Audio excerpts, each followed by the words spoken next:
Hay desde 2014, fíjense, 2014, todavía no gobernaba el presidente López Obrador, hubo una publicación de la saturación del Aeropuerto Internacional Benito Juárez de la Ciudad de México, desde 2014. De hecho, es parte de la justificación de la construcción del aeropuerto en Texcoco. Pero es evidente, o era evidente, que el Aeropuerto Internacional de la Ciudad de México tenía una saturación muy alta en número de vuelos de pasajeros y también de carga. Esta saturación pues ya llegaba a niveles de riesgo, digamos, en términos de su propia operación. Entonces, en la época de Fox, luego de Calderón y luego de Peña, lo que querían era cerrar el Aeropuerto Internacional de la Ciudad de México y construir un aeropuerto en Texcoco.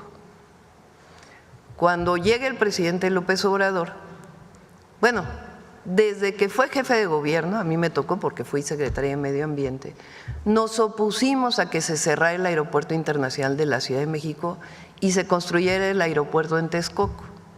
Eso fue, lo primero fue idea de Fox, de hacer eso. ¿Qué ocurrió en aquella época? Pues querían hacerlo no solamente en la zona federal de Texcoco, sino comprarle tierras a ejidatarios de distintos ejidos.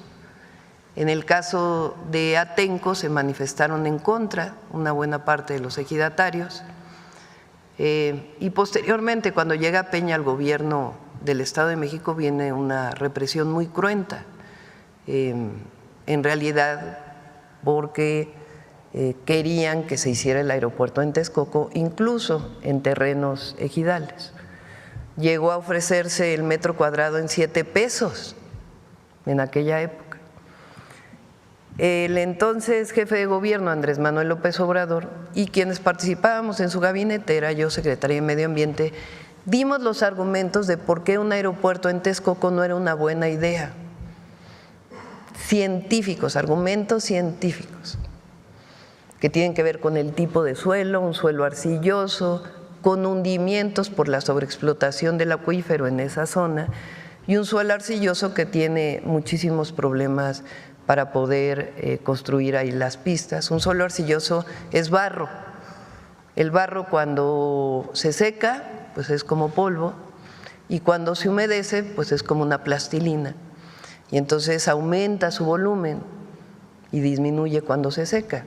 Ese tipo de suelo pues tiene características especiales y no es precisamente el mejor suelo para hacer una pista. Pero además dimos argumentos de que en esa zona pues era la zona principal de descarga de aguas de la Ciudad de México, un reservorio muy importante principalmente para la contención de avenidas de agua y no inundaciones en la Ciudad de México y el Estado de México. Segundo, un reservorio muy importante de hábitat y de ecosistemas. Y tercero, pues les muestro una foto de cómo está ahorita el parque de Texcoco, nada más para que vean lo que hubiera tenido que ocurrir. O sea, ahí es donde se quería construir el aeropuerto. Hoy pues es un lago, como siempre se dijo. Sería un problema construir ahí un aeropuerto. Entonces, la primera opción era utilizar además de los terrenos federales de ejidatarios y hubo un conflicto social muy fuerte que derivó en una cruenta represión. Después, cuando llega Peña, dijo, bueno, no hay que hacerlo en el ejido porque esto es complicado, vamos a hacerlo solo en la zona federal, en esta zona federal, que hoy está inundada. Cuando un aeropuerto además carísimo, con el adicional de que se iba a cerrar el Aeropuerto Internacional de la Ciudad de México para que funcionara el de Texcoco. ¿Qué iba a ocurrir en las 700 hectáreas del Aeropuerto Internacional de la Ciudad de México? Un desarrollo inmobiliario, ese era el verdadero negocio. Además del aeropuerto, el verdadero negocio eran 700 hectáreas de desarrollo inmobiliario. un nuevo Santa Fe. Ese era el objetivo, así estaba planeado, ya tenían prácticamente visto a quién le iban a vender los predios del actual Aeropuerto Internacional de la Ciudad de México, con las implicaciones que tenía para la ciudad en términos de pérdida de empleos y otras problemáticas. Bueno, cuando gana el presidente López Obrador, hace una votación en todo el país, preguntando a la gente si se seguía con el proyecto del aeropuerto en Texcoco o la otra opción era construir un nuevo aeropuerto en Santa Lucía, en donde había una base aérea militar, y poder mantener los dos aeropuertos, el de la Ciudad de México y el de Santa Lucía. Cuando se hace el cálculo de cuánto cuesta, pues resulta que es mucho más económico hacer el aeropuerto en Santa Lucía. Se ahorran 300,000 millones de pesos, 300,000 millones de pesos. El aeropuerto se hace rápido, de manera eficiente. Cuando están listos los dos aeropuertos, se inaugura en 2022 o 23, a ver, recuérdame la fecha de inauguración. O 21, 21. Se inaugura en 2021, imagínense. Porque además el aeropuerto de Texcoco, que está hoy, fíjense cómo está, iba a tener su primer vuelo hasta el 2024-25. Cambio, en el caso de Santa Lucía, en el 2021 se inaugura y se ahorran 300,000 millones de pesos que se dedican a otras obras estratégicas. Bueno, cuando está el aeropuerto, el AIFA ya, y el Aeropuerto Internacional de la Ciudad de México, se hace una valoración de qué tiene que irse al AIFA. Y en esa valoración se decide, entre otras cosas, que es muy importante que la carga dedicada se vaya al AIFA. ¿Qué quiere decir la carga dedicada? En los aviones pues llega pasajeros y mercancías. A veces en los aviones de pasajeros también vienen mercancías. Y hay aviones dedicados exclusivamente a la carga.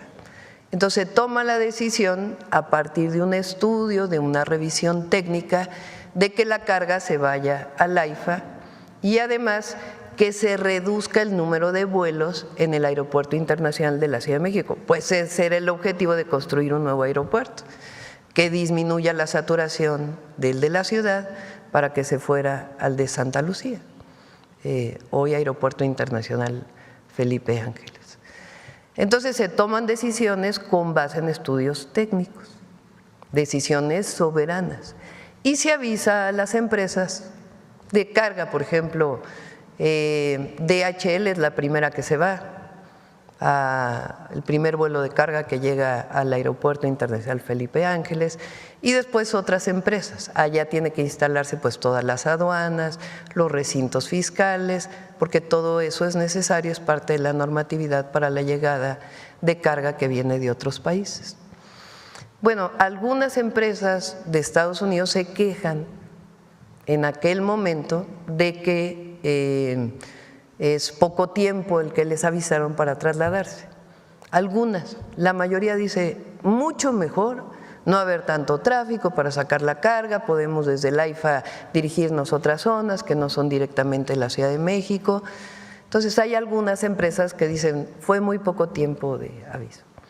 Sin embargo, pues ya pasó más de un año, año y medio, y las empresas se han ido adecuando pues a esta nueva circunstancia que es benéfica para todos, el que la carga se haya ido, la carga dedicada al Aeropuerto Internacional Felipe Ángeles.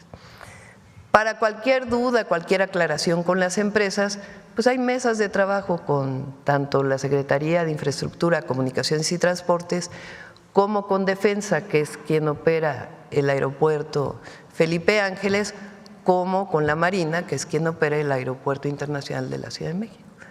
Y se resuelven las cosas. Entonces no hay razón para tener alguna sanción que tenga que ver con este asunto. ¿Qué es lo que se privilegió? La seguridad. Y ya escuchamos la semana pasada que el aeropuerto va muy bien.